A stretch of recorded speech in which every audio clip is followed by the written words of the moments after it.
Buenas noches, tenemos el privilegio de volvernos a encontrar, bueno, ustedes en casa y nosotros desde acá para poder tener un estudio más de la palabra del Señor. Hay mucho material, hay muchas versiones en las que nosotros podemos estudiar los diferentes pasajes y yo he escogido un pasaje que ustedes, la mayoría, conocen muy bien. Solo que hoy nosotros queremos poder estudiarlo un poquito y en los minutos que el Señor nos regale, que yo creo que Él nos va a dar el tiempo del Señor, queremos aprovechar para poder hablar un poquito de un tema que yo creo que es importante y sumamente vigente en la vida de la iglesia. Ya usted se va a dar cuenta en el momento en que yo dé la cita, pero me gustaría que me acompañe en una palabra de oración. Quiero orar por usted y quiero bendecirlo. Padre, quiero darte gracias, Señor, por el privilegio que me das de poder estar con la iglesia, con la familia, con mis amados hermanos y hermanas y con todos aquellos que tienen la oportunidad de poder conectarse a esta hora y también estudiar la palabra del Señor. Queremos ir pausados, queremos poder degustar lo que aquí en este capítulo hermoso de la palabra del Señor hay para nosotros y también la enseñanza, pero sobre todo la aplicación que pueda ayudarnos y pueda amalgamar en nosotros conceptos no solamente teóricos, sino prácticos. No queremos llenarnos de teoría, queremos que tú nos des la bendición, más allá de la teoría, poder ser prácticos en el ejercicio de tu palabra. Gracias por tu pueblo, Señor, gracias por la fidelidad de mis hermanos al poder conectarse y por las oraciones que podemos hacer día a día con ellos en una demostración del amor que tú nos permites tener los unos por los otros. Te doy gracias y oro en este momento dándote la gloria a ti porque tú mereces toda la gloria.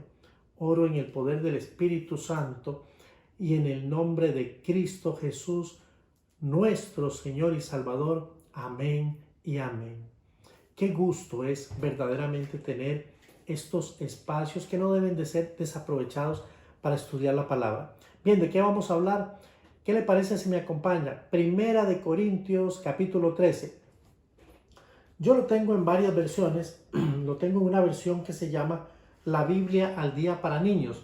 Pero no se equivoque, no piense usted que es una Biblia así como para niñitos que solamente dicen agú, agú. No, es una Biblia con un lenguaje un poquito más sencillo. También lo tengo en la Biblia, en la Nueva Versión Internacional. Hay otras versiones que pude accesar, como Dios habla hoy, que la tenemos aquí también, pero me parece que no eran tan diferentes, por lo menos para efectos de lo que queremos. Y la versión viejita, que es la versión Reina Valera 1960. Yo me imagino que usted tiene su Biblia allí y yo quiero decirle que Primera de Corintios 13 tiene diferentes títulos, por lo menos en Reina Valera del 60 se le conoce, si no estoy equivocado, como la preeminencia del amor, pero vamos a constatarlo y a dejar allí el texto porque lo vamos a estar usando. La preeminencia del amor. Nueva Versión Internacional solamente puso el amor y esta versión para niños no tiene un subtítulo, o sea, que viene la lectura corrida, no le fue editado un subtítulo. Pero en ambas, la Reina Valera del 60 como la versión internacional, ya usted puede entender que se va a hablar del amor. Entonces, vamos a comenzar dando el título. El título para este estudio va a ser Un camino más excelente. Ese título de algún lado lo saqué y ahora usted se va a dar cuenta de dónde saqué ese título. Un camino más excelente. Bueno, si hablamos de un camino, tenemos que partir de que hay muchos caminos. Anteriormente hemos enseñado de este tema haciendo otras relaciones y principalmente algunas evangelísticas, en donde concluimos diciendo que Jesús es el camino. Jesús de hecho lo dijo en Juan 14:6. Él dijo: yo soy el camino, la verdad y la vida. Nadie viene al Padre si no es por mí. Pero hoy vamos a hablar de un camino y lo hemos titulado así: un camino más excelente. Presumiendo que hay otros caminos, entonces vamos a partir de esta introducción. yo puse aquí a manera de introducción que muchos de nosotros escogemos el camino que a nosotros nos parece oportuno o mejor. Eso significa que está involucrándose la voluntad. Note, la voluntad. Usted escoge el camino que usted desea. Hay dos perspectivas aquí. Una perspectiva podría ser solamente para las personas que nunca han escuchado el tema de la palabra del Señor o el mensaje del Evangelio. Presumiendo que la mayor parte de ustedes, que son la iglesia, que ya ha tenido la oportunidad de elegir uno de los dos caminos, el camino de la salvación, entonces vamos a jugar con esa idea. Dentro del camino de la salvación, o sea, presumiendo o asumiendo que somos creyentes, nacidos de nuevo, hijos de Dios, pueblo adquirido, aún así, nosotros podemos escoger caminos. Por ejemplo, el camino a la obediencia o a la desobediencia, al orgullo o el camino de la humildad, y así sucesivamente. Esta es nuestra prerrogativa, este es nuestro privilegio o esta es nuestra ventaja. Usted puede escoger. Nosotros tenemos la posibilidad de decidir. Lo que tenemos que tomar en cuenta es que Dios ha ido estableciendo pautas y dentro de las pautas Él desea que nosotros vayamos por la vida con excelencia. De eso se trata y es lo que he estado pensando durante esos días para poder enseñar a la iglesia y tratar de llegar a una aplicación que satisfaga nuestras necesidades. ¿Qué quiere Dios? Dios quiere la excelencia. Entonces, una pregunta que podríamos hacer es, ¿por qué camino he estado caminando? Usted me va a decir, no, yo soy creyente, y entonces va la otra pregunta. Como creyente, ¿por qué camino está yendo usted? ¿Está yendo por el camino de la sencillez, del confort, de la comodidad, o usted está yendo por el camino de la excelencia? Si usted está yendo por el camino de la excelencia, su nombre tiene que calzar en este estudio y tiene que calzar muy bien. Nos vamos a ir dando cuenta en el transcurso de la lectura y la enseñanza de la palabra de Dios, ¿qué tal andamos? Pablo, al finalizar el capítulo 12, bueno, vamos a desordenarnos un poquito, pero creo que es válido decir que Pablo le está hablando a una iglesia que él ama. No solamente la ama, sino que la conoce. No solamente la ama, la conoce, sino que la fundó, la estableció. Estoy hablando de la iglesia de Corinto. Corinto era un puerto, por ser un puerto, disculpen, era una ciudad muy cosmopolita. Eso significa que venían personas de muchas partes. De hecho, era una ciudad de transición. Muchas personas pasaban por allí. Había muchas cosas buenas, como las tienen los puertos, mucha variedad, abundancia, pero también había mucho pecado. Dentro de las cosas buenas, que son las que me gustaría señalar, la iglesia de Corinto fue una iglesia que dice capítulo 1, fue enriquecida en todos los dones. O sea, había un abanico de dones espirituales muy grande, tenían muchos dones. Pablo en Hechos capítulo 18, el doctor Lucas nos dice que él viajó a Corinto y en Corinto se quedó aproximadamente 1 año y medio, 18 meses, y allí estableció la iglesia. Voy a permitirme leer para ustedes este texto, capítulo 18 de Hechos, versos 8 en adelante. Y Crispo, el principal de la sinagoga, creyó en el Señor con toda su iglesia, y muchos de los corintios oyendo creían y eran bautizados. Allí se establece entonces esta iglesia, como sucedió también en Filipo con las personas, las primeras que se convirtieron, Lidia, el carcelero, etc. Pero aquí estamos viendo que Crispo es uno de los que se convierte. Él era principal de la sinagoga, creyó en el Señor, pero muchos fueron sumándose y muchos fueron creyendo también. Ahora, dice el otro versículo también, entonces el Señor le dijo a Pablo en visión de noche, no temas, sino habla y no calles en Corinto, porque yo estoy contigo y ninguno pondrá sobre ti la mano para hacerte mal, porque yo tengo mucho pueblo en esta ciudad. Y Pablo se permitió quedarse allí, dice la Biblia, y se detuvo allí 1 año y 6 meses enseñándoles la palabra. Ahí se establece la iglesia en Corinto. Entonces, como Pablo había parido esta iglesia, perdonando la expresión, pero creo que es la que mejor comunica, Pablo amaba a la iglesia y estaba muy pendiente de la iglesia de Corinto y la ama. Ahora, en Corinto habían varios problemas. Uno de los problemas más serios es que Corinto había caído mucho en la inmoralidad de muchas maneras, pero principalmente en la fornicación, en inmoralidad sexual. Esto era parte de su naturaleza como ciudad, como puerto. Pablo amaba a esta ciudad y Pablo escribe 2 cartas. Realmente los estudiosos, los exégetas dicen que Pablo escribió 3 cartas, pero la segunda carta se perdió, que trataba asuntos precisamente de estos que estoy compartiendo, que tenían que ver con la fornicación. Esa carta se perdió, o por lo menos no quedó registrada. Quizá fue leída, pero no quedó registrada dentro del Nuevo Testamento. Las 2 cartas las conocemos, Primera de Corintios y Segunda de Corintios. Pablo, sabiendo que los corintios tenían sus características como todas las iglesias, él se permitió enseñarles acerca del tema de los dones. Dedicó 3 capítulos, capítulo 12, capítulo 13 y capítulo 14 para hablar de este tema en particular.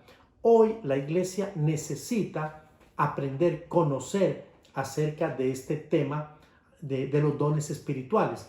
Entonces, como Pablo entendía que esto era vital para la iglesia funciona por medio y debido a los dones que el Espíritu Santo ha dado. Quiero permitirme explicar un poquito, porque hoy la idea no es abarcarlo todo, sino caminar progresivamente, y estoy pensando en muchos de ustedes, principalmente aquellos que con fidelidad están queriendo conectarse para aprender, para crecer. Eso es lo que le hemos pedido al Señor. Entonces, mire, amado y amada, hablemos un poquito de los dones espirituales, que ya Pablo lo hizo por lo menos en 3 capítulos.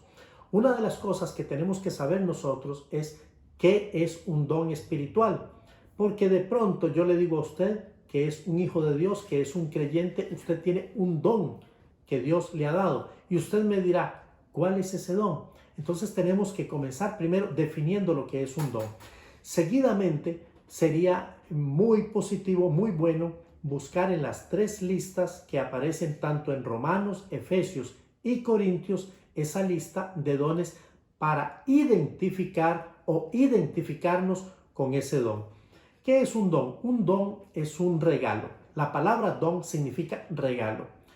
En el mejor de los casos, la palabra comunica un regalo, pero un regalo que viene del cielo. Los dones espirituales son dones, son regalos que Dios le da a su iglesia, a ustedes tanto como a mí. Hay dones de muchas clases, de muchas naturalezas. Entonces, ¿cómo definir un don de la forma más sencilla? Es una habilidad natural que Dios le da a las personas, a los hijos de Dios, para que puedan desarrollar una tarea de manera superior, por encima de los demás. Por ejemplo, el que enseña y tiene el don, cuando ustedes ven a esa persona enseñando, ustedes dicen, oh, pero qué clarito me lo explicó. Esa persona tiene el don, tiene esa facilidad para hacer o parecer, hacer ver que lo que él comunica o enseña es fácil, porque él tiene el don.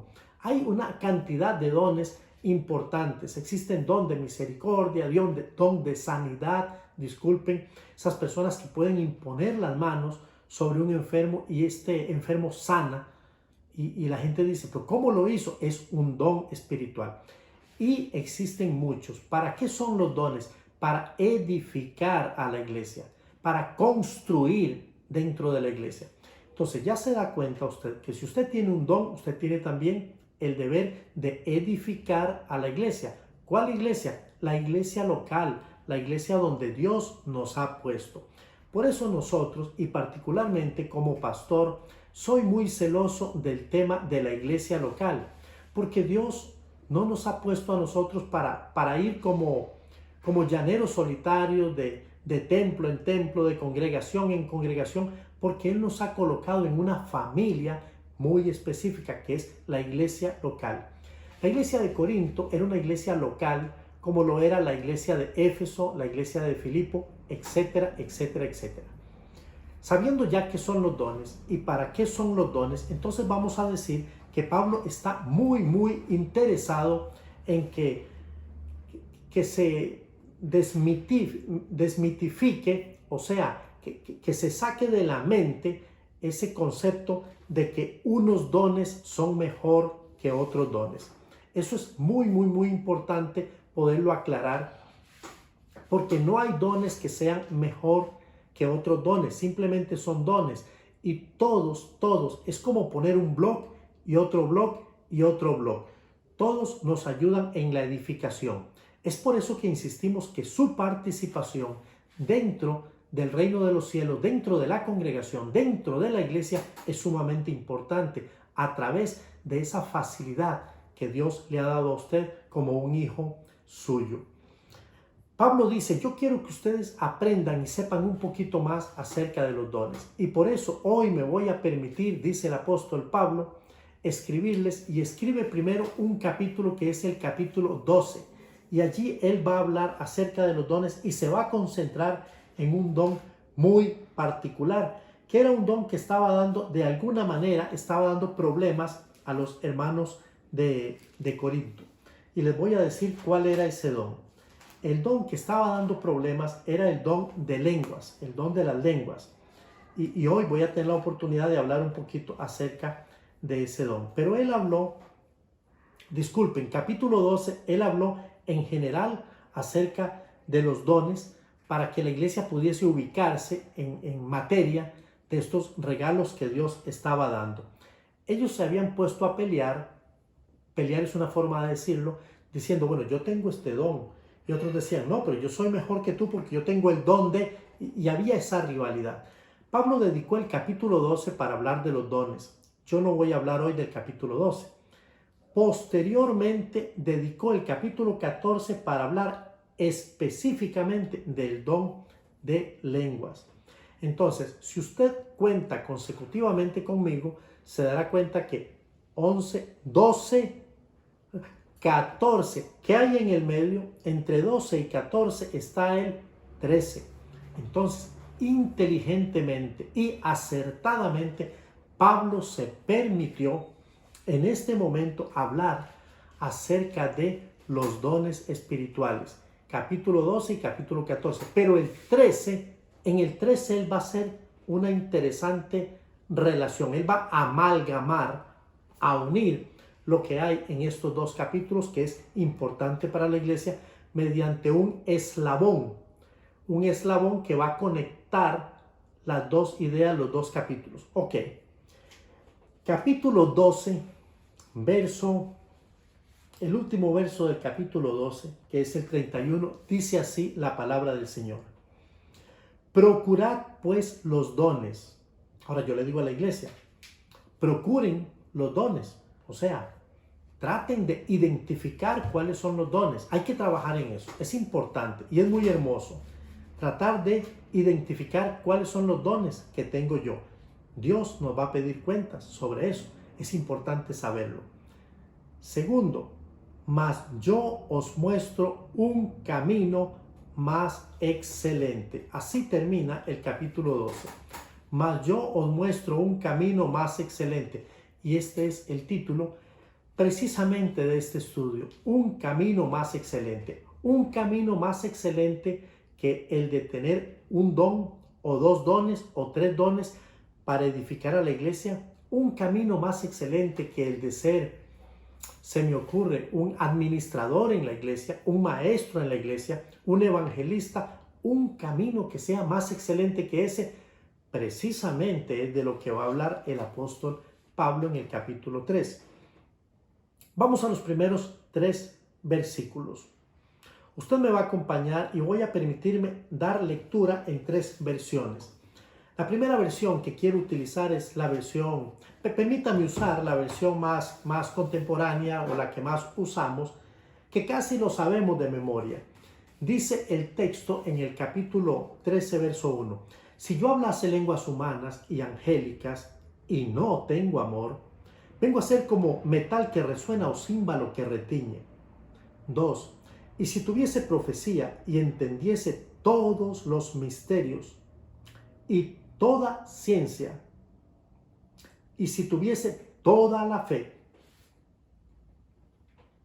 de tal manera que trasladase los montes y no tengo amor, nada soy. Verso 3. Y si repartiese todos mis bienes para dar de comer a los pobres, y si entregase mi cuerpo para ser quemado, y no tengo amor, de nada me sirve. Vamos a dar lectura rápidamente en la versión más infantil. Si yo tuviera el don de hablar en lenguas extrañas, si pudiera hablar en cualquier idioma celestial o terrenal, y si no sintiera amor hacia los demás, lo único que haría sería ruido. Mire qué bonito y cómo nos arroja luz esta versión. Si tuviera el don, verso 2, de profecía y supiera lo que va a suceder en el futuro, si supiera absolutamente de todo y no sintiera amor hacia los demás, ¿de qué me serviría? Y si tuviera una fe tan grande que al pronunciar una palabra los montes cambiaran de lugar, de nada me serviría si no tengo amor. Y termina el verso 3. Si entregara a los pobres hasta el último bien terrenal que poseyera, si me quemaran vivo por predicar el evangelio y no tuviera amor, de nada me serviría. Ok, esa es la versión y voy a concluir. Sé que usted es paciente y entenderá que esto ayuda a poder arrojar mucha más luz sobre lo que estamos queriendo enseñar. Nueva versión internacional, una versión muy calificada, dice, si hablo en lenguas, y lenguas está entre asteriscos, dice, humanas y angelicales, pero no tengo amor, no soy más que un metal que resuena o un platillo que hace ruido. 2. Si tengo el don de profecía y entendiese todos los misterios y poseo todo el conocimiento, y si tengo una fe que logra trasladar las montañas, pero me falta el amor, no soy nada. Muy parecido a Reina Valera del 60. Si reparto entre los pobres todo lo que poseo, y si entrego mi cuerpo para que lo consuman las llamas, pero no tengo amor, nada gano con eso. Ahí están las 3 versiones, haciendo alusión al mismo tema, pero con ideas muy interesantes, la una con la otra. En el versículo 1, y como le decía, vamos a ir lo más mesurado posible, podemos encontrar tal vez una de las primeras lecciones que nos van a ayudar a ubicarnos con el tema. Pablo quiere ubicar a la iglesia en Corinto y estoy seguro que también es necesario que la iglesia y nuestra congregación también pueda ubicarse en este tema. En primer lugar, nosotros podemos tener los dones, está diciendo, más codiciados o llamativos. Quiero explicarle aquí algo importante. Los corintios habían desarrollado todos estos dones, pero ellos habían, juntamente con los dones, habían creado una aura, o habían creado una idea de que hablar en lenguas les hacía a los que lo podían hacer mucho más espirituales. De alguna manera, hablar en lengua era como tener un rango superior. Entonces el que hablaba en lenguas o el que más pudiese hablar en lenguas era mejor según el criterio de los corintios. Y Pablo de una vez viene para aclarar esta situación. Y va a enseñarnos que nosotros podemos tener los dones más codiciados, los más llamativos, los que a la gente les gusta más. Hay dones que son más invisibles en cuanto a su a su actuación, a su ejecución. No son los que aparecen, los que protagonizan, los que las personas pueden ver, como por ejemplo los adoradores, los predicadores, los maestros, que todos los vemos. Pero hay dones que son muy interesantes, como el don de servicio. Mucha gente no se da cuenta de que alguien hizo eso para nosotros, solamente recibe el producto. El que barre, el que cuida las puertas, esas personas que están sirviendo de una manera preciosa, pero subestimados por otros que tienen dones más protagónicos. Esa es la palabra.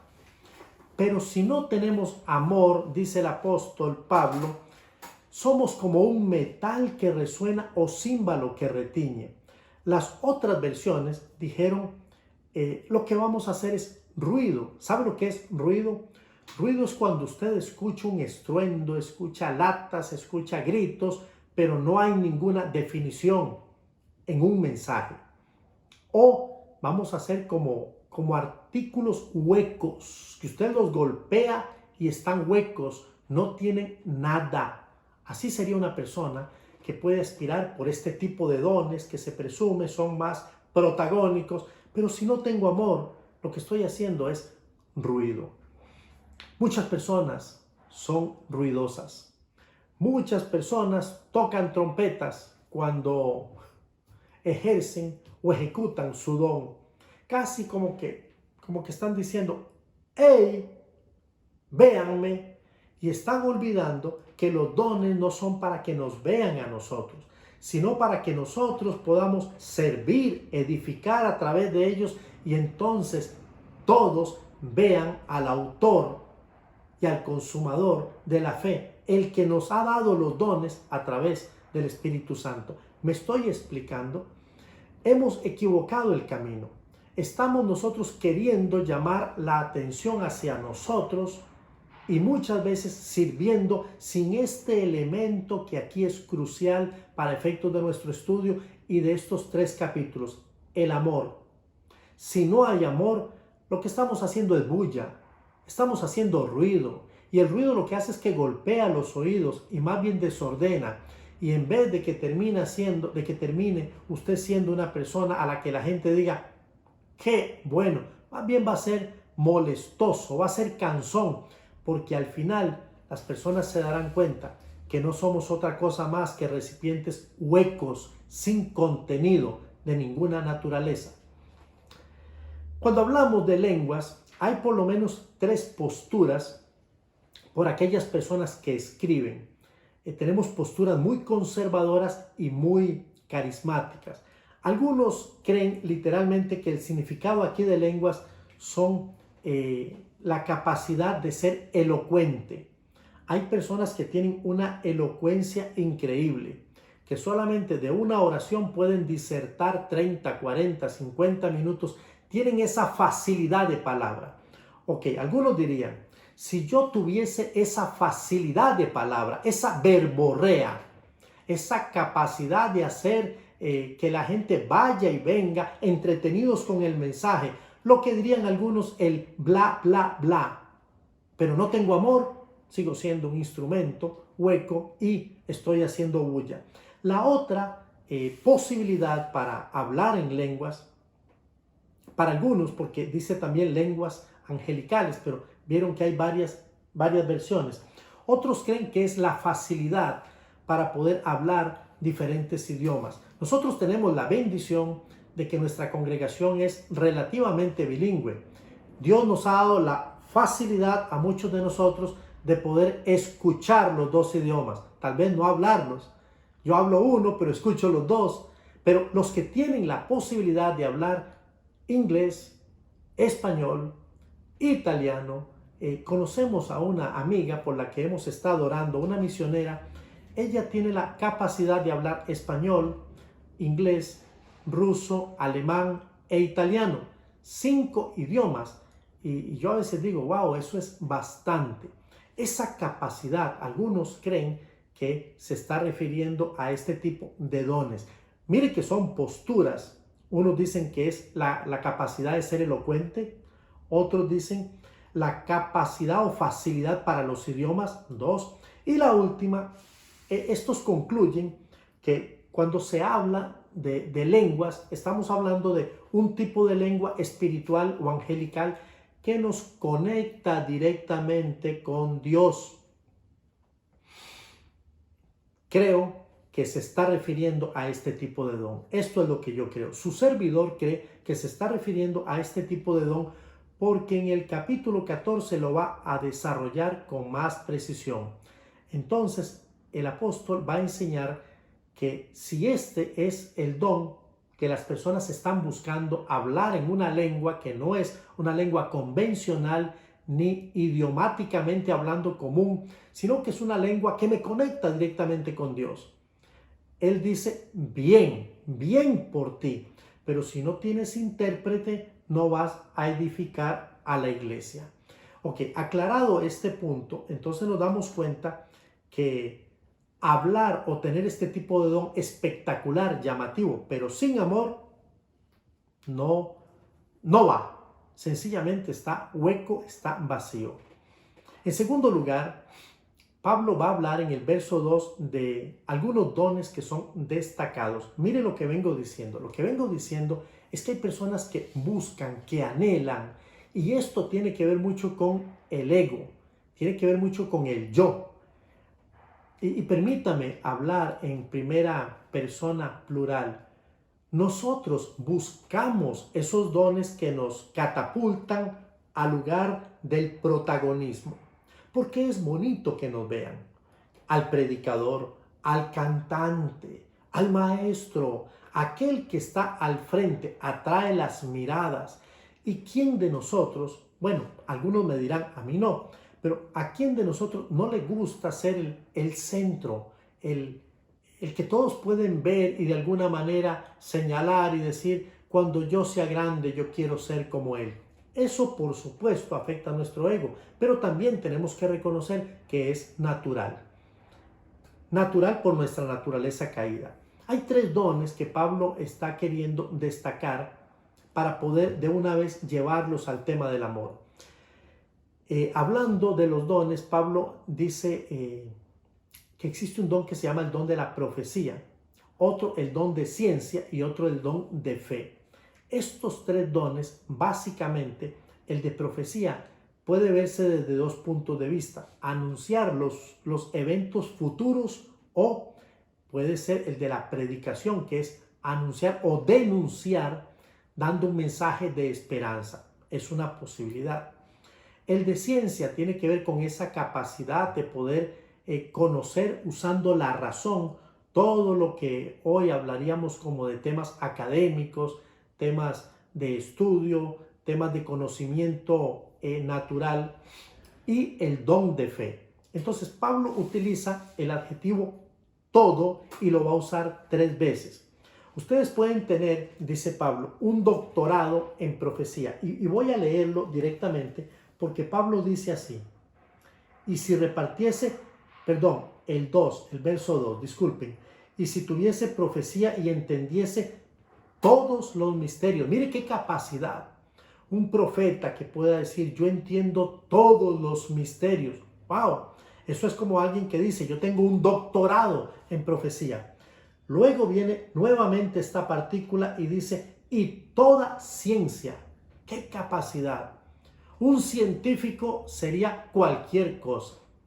Albert Einstein no tiene aquí que hacer nada. Él tendría toda la ciencia. Y dice, y si tuviese toda la fe.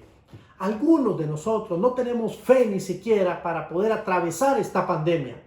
Pero está hablando de alguien que tiene toda la fe. ¡Wow! Tiene un doctorado en profecía, un doctorado en ciencia y un doctorado en fe. Es la máxima autoridad. Pero Pablo señala, si una persona tiene todo esto que estamos diciendo, pero no tiene amor, tiene un problema. ¿Saben cuál es el problema? No es nadie. Esto se llama un problema existencial. O sea, usted no existe. Se dio cuenta qué fuerte que es Pablo en lo que está diciendo. A mí particularmente este versículo me confronta. Y no solamente me confronta, sino que me ayuda a poder buscar mi identidad a través y por medio del amor. Usted sin amor, es lo que está diciendo Pablo, usted no tiene identidad. Un cristiano sin amor no es nada. Un cristiano sin amor no es nadie, literalmente hablando. Y esto es fuerte, porque yo creo que a ninguno de nosotros le gusta que alguien venga y le diga, sabe, usted no es nadie. Si lo tuteáramos, sabe, tú no eres nadie. No, eso golpea. Momentito, usted a mí me respeta, pero si tiene un argumento como el que el apóstol Pablo está sugiriendo, yo digo, hay que hacerle caso, porque si tiene los doctorados que tenga, si tiene las capacidades que tiene, si tiene el apellido que tenga, si tiene los años y la trayectoria en un ministerio, cualquiera que sea, en una congregación, pero no tengo amor, nada soy. Eso es lo que está diciendo el apóstol. En tercer lugar, o sea, el verso 3, está hablando de la generosidad y del sacrificio. Conozco a muchas personas que son generosas sacrificialmente hablando. Otros se sacrifican por intentar ser generosos. En cualquiera de los dos casos, es importante entender que el móvil, el vehículo que debe llevarnos a la generosidad tiene que ser el amor.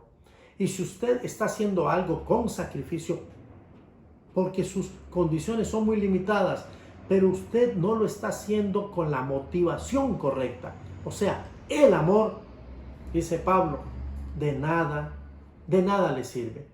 Mejor no sea generoso. Yo sé que no es el mensaje que debo de predicar, que debo de enseñar, pero es lo que dice Pablo. Si usted no lo va a hacer con la motivación correcta, con el amor realmente que Pablo está queriendo describir aquí, no lo haga. Y si usted se va a sacrificar, pero lo va a hacer por cualquier motivación que no sea una motivación de amor, no lo haga. No pierda el tiempo. En su descripción del amor, Pablo nos deja ver que el amor es una experiencia. Eso me gustó. El amor es una experiencia. Y no lo he dicho todo. El amor es una experiencia tangible. ¿Qué queremos decir con la palabra, tangible? Que se puede tocar, que se puede palpar. O sea, no es una experiencia ideológica. Otra palabra técnica que quiero usar, utópica. ¿Qué significa? Que solo existe en la imaginación. No, eso tiene que ver con otro tipo de amor. Es el amor en donde soñamos y sentimos mariposas y vemos castillos en el aire, pero nada de eso es real. Bueno, Pablo está hablando de una experiencia en donde es una experiencia real, es tangible, se puede tocar, la podemos ver y además podemos disfrutar de sus beneficios. Aleluya. Algunas ideas muy rápidas que escribí acerca del amor. Del amor descrito en 1 Corintios 13, que está conectando dos capítulos, el capítulo 12 y el capítulo 13. La primera, el amor es una decisión. Usted decide o no decide amar, pero para poder decidir amar, usted tiene que tener una plataforma, tiene que estar cimentado sobre algo. Y si fuera otro tipo de amor, no hay ningún problema. Pero si estamos hablando de este amor, que lo vamos a definir quizá la próxima semana, usted se va a dar cuenta que nosotros necesitamos un fundamento, una plataforma que nos permita activar esa decisión de la forma correcta. El amor es una decisión. 2, el amor es un don. Por eso está entre el 12 y el 14. El 12 está hablando de los dones espirituales y el capítulo 14 va a hablar todo el capítulo acerca del don de lenguas.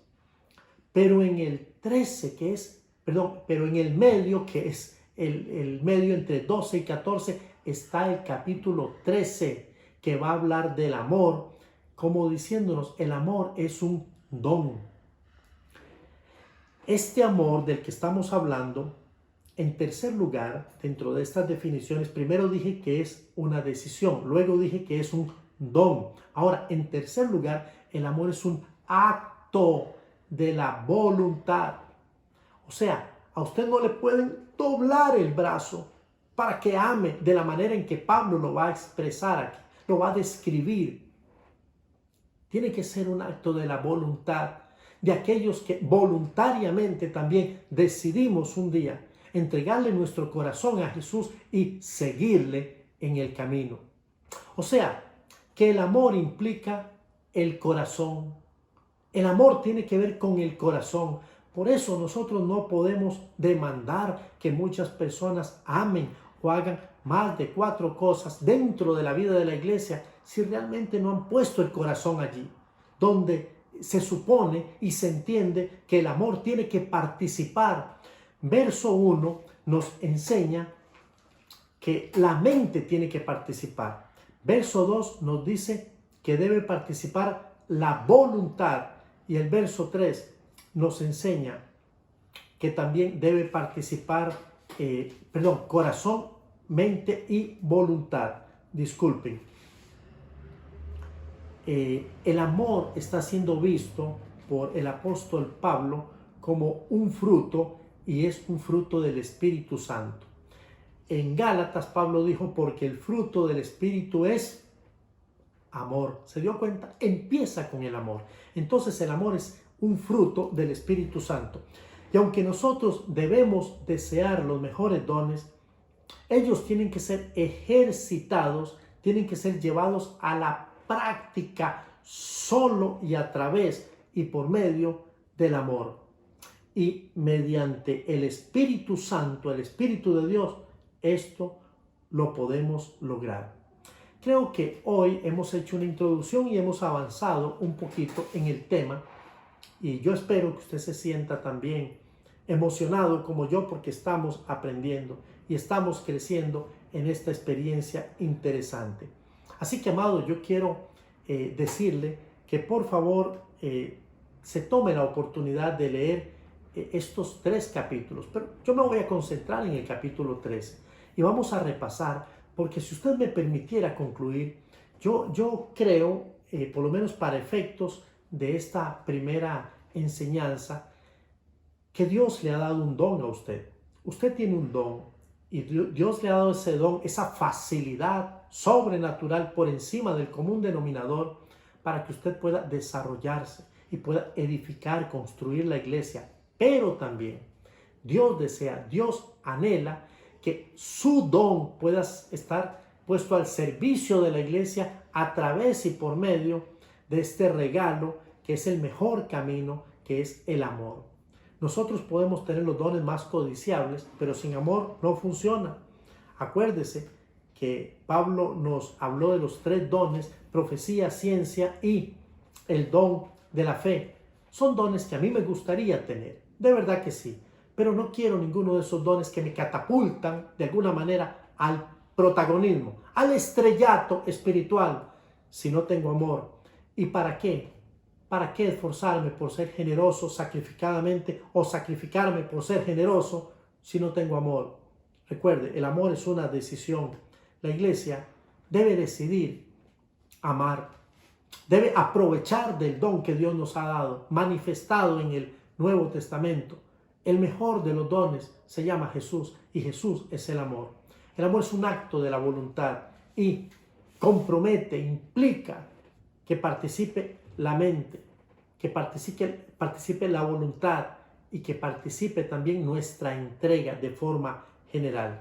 El amor es el fruto del Espíritu Santo. Si usted tiene al Espíritu Santo, usted tiene el amor de Dios. Entonces, iglesia, vamos a ponernos una tarea para esta semana. Vamos a procurar hacer cosas que sean congruentes con lo que la Biblia dice, que puedan demostrar finalmente que ese amor está en nosotros. Lo que usted comience a hacer en estos días que restan y la semana que continúa hasta volvernos a encontrar, practique el amor. Hágalo de forma práctica. Yo quiero pedirle que usted se anime a hacerlo, y si al llegar la próxima semana usted me dice, no pude, ¿cómo me costó?, le vamos a ayudar para que usted vea que Pablo nos va a dar algunos tips para poder desarrollar dentro de nuestra cotidianidad una experiencia de amor que honre y glorifique a nuestro Dios. ¿Me permite orar? Padre, gracias por este tiempo. Te honro, te glorifico y pido que nos veamos la próxima semana para honrar y glorificar tu nombre. Tu pueblo está en tus manos. Gracias, Señor, por tanto amor derramado. Ahora, solo deja que nosotros continuemos delante de ti en la fidelidad y en la confianza de tu amor. Bendice a tu pueblo con bendición espiritual. Gracias por la salud, por la sanidad, por la sabiduría, integridad, por la gracia, por tu cuidado y sobre todas las cosas por tu amor. Oro en el poder del Espíritu Santo y en el nombre de Cristo Jesús. Amén y amén. Que el Señor nos bendiga ricamente.